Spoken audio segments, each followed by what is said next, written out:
Gaza Palestina kembali dibombardir Israel setelah sempat gencatan senjata selama 1 pekan. Lalu bagaimana kondisi terkini di sana? Kita terhubung langsung dengan warga negara Indonesia, aktivis kemanusiaan Mercy yang berada di Gaza, Fikri Rofiul Haq. Assalamualaikum Fikri. Fikri, kondisi terbaru di sana seperti apa? Waalaikumsalam warahmatullahi wabarakatuh. Kondisi saat ini memang masih terus mencekam, di mana serangan-serangan masih terus dilancarkan oleh Zionis Israel ke berbagai arah, dan lagi-lagi yang sangat disayangkan adalah mereka sekali lagi mengincar warga sipil, dan banyak dari warga sipil ini adalah anak-anak serta perempuan, dan juga sampai saat ini juga jumlah korban mencapai 178 yang meninggal, dan hampir seluruhnya adalah anak-anak dan perempuan, dan juga korban luka-luka mencapai 589 luka-luka, dan hampir semuanya juga adalah perempuan dan anak-anak.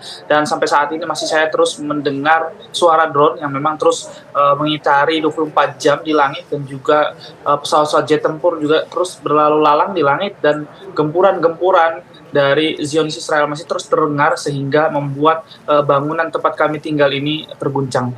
Ya, Fikri, apakah kemudian setelah diambil keputusan bahwa gencatan senjata ini diperpanjang, kondisi di sana betul-betul, maksud kami gencatan senjata ini tidak diperpanjang, apakah di sana langsung betul-betul Israel kembali melancarkan serangannya tanpa peringatan terlebih dahulu?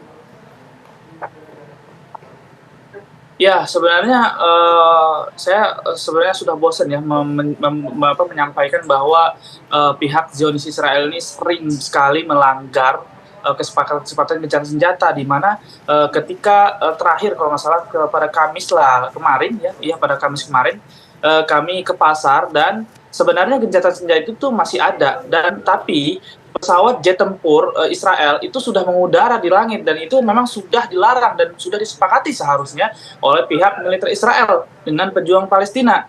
Namun mereka masih terus mengudara di langit-langit, dan mereka membuat sak lingkaran. Itu yang membuat warga lumayan cukup saat itu cukup ngeri. Namun mereka sangat-sangat yakin bahwa pertolongan Allah akan semakin dekat dan kemerdekaan Palestina akan terus tercapai, sehingga ketika hari Jumat pun memang ada isu-isu bahwa pejuang Palestina melancarkan serangan dahulu. Namun perlu saya yang di lapangan mendapatkan kabar bahwa jam 7 hari Jumat jam 7 pagi itu memang waktu gencatan senjata sudah berakhir, namun beberapa jam sebelumnya pihak militer Israel sudah menyerang warga Palestina, dan ini sebenarnya tuduhan pejuang Palestina untuk melancarkan ini tidak ada bukti sama sekali, sedangkan yang buktinya adalah beberapa jam sebelum gencatan senjata ini berakhir pihak militer Israel sudah melancarkan, dan pihak militer Israel inilah yang menolak untuk melanjutkan gencatan senjata ini oleh tawaran baik dari Qatar, Amerika maupun Mesir ataupun dari pejuang Palestina sendiri.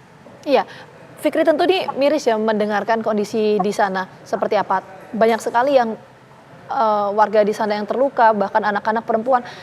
Ini penanganan terhadap warga yang terluka itu sejauh ini seperti apa ya, Fikri ya? Ya, sampai saat ini memang penanganan korban luka-luka maupun korban jiwa sebenarnya hampir sama seperti yang saya sampaikan yang ada di Rumah Sakit Indonesia saat itu, yang memang saat itu kami masih bertugas di sana. Karena pasokan bantuan walaupun sudah masuk, saya katakan masih belum bisa merata, karena saya langsung berbicara atau mewawancarai warga-warga yang memang mengantri dalam gas, air bersih, dan berbagai bantuan-bantuan lainnya. Mereka mengatakan bantuan ini memang banyak, tapi warga pun juga banyak, sehingga bantuan-bantuan ini belum bisa tersebar merata.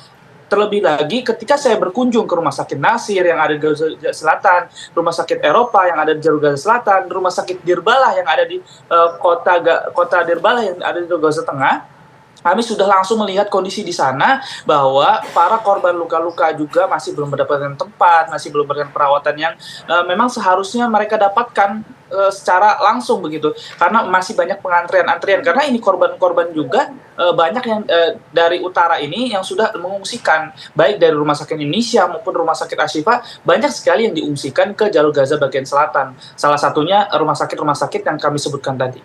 Ya, artinya di tengah kondisi seperti saat ini, kalau dari informasi yang diperoleh, Fikri, berapa banyak rumah sakit yang kemudian bisa beroperasi untuk membantu memberikan penanganan medis pada korban?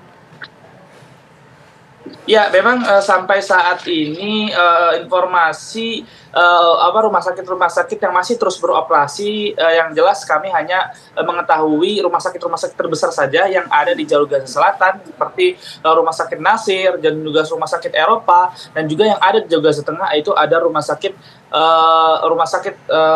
Syuhada Al-Aqsa yang ada di kota Dirbala, jalur Gaza bagian tengah. Dan perlu disampaikan juga ternyata masih ada rumah sakit yang beroperasi di jalur Gaza Utara, yaitu Rumah Sakit Kamal Udwan sebagai pengganti sesaat untuk Rumah Sakit Indonesia ini masih sampai saat ini akan berusaha untuk beroperasi kembali. Namun yang saya dapatkan informasi adalah 25 rumah sakit dan juga 52 pusat kesehatan sudah berhenti total, sudah tidak bisa menangani korban, ataupun korban-korban dari ke sana sudah diungsikan ke rumah sakit yang memang masih terus beroperasi. Ya, sejauh ini kalau memang ada beberapa rumah sakit yang beroperasi gitu ya, itu ada kendala dalam penanganan terhadap pasien di sana, Fikri, dan kondisi warga negara Indonesia di sana seperti apa? Ya, seperti yang saya sampaikan tadi bahwa saya juga sudah berkunjung dalam gencatan senjata kemarin tentunya ke rumah sakit yang saya sebutkan tadi, bahwa saya sudah sampaikan bahwa rumah sakit itu juga masih terus mengalami kendala untuk menangani korban-korban karena pasokan obat-obatan masih belum terus mencukupi bagi rumah sakit karena korban jiwa ini terus bertambah setiap jamnya, setiap harinya. Begitu sampai saat ini juga sudah 178 korban, dan angka ini sebenarnya 115.000 ini memang sangat-sangat banyak sekali, dan untuk korban jiwanya dan korban luka-lukanya juga bisa saya katakan 35.000 lebih. Artinya masih banyak korban luka-luka yang harus terus dirawat dan juga harus terus masih mendapatkan rawat inap di rumah sakit, sehingga rumah sakit ini mengalami kerepotan atau pembeludakan korban-korban luka-luka yang terus dirawat di rumah sakit. Sehingga kami berharap semoga bantuan-bantuan dari luar itu masih terus berdatangan ke jalur Gaza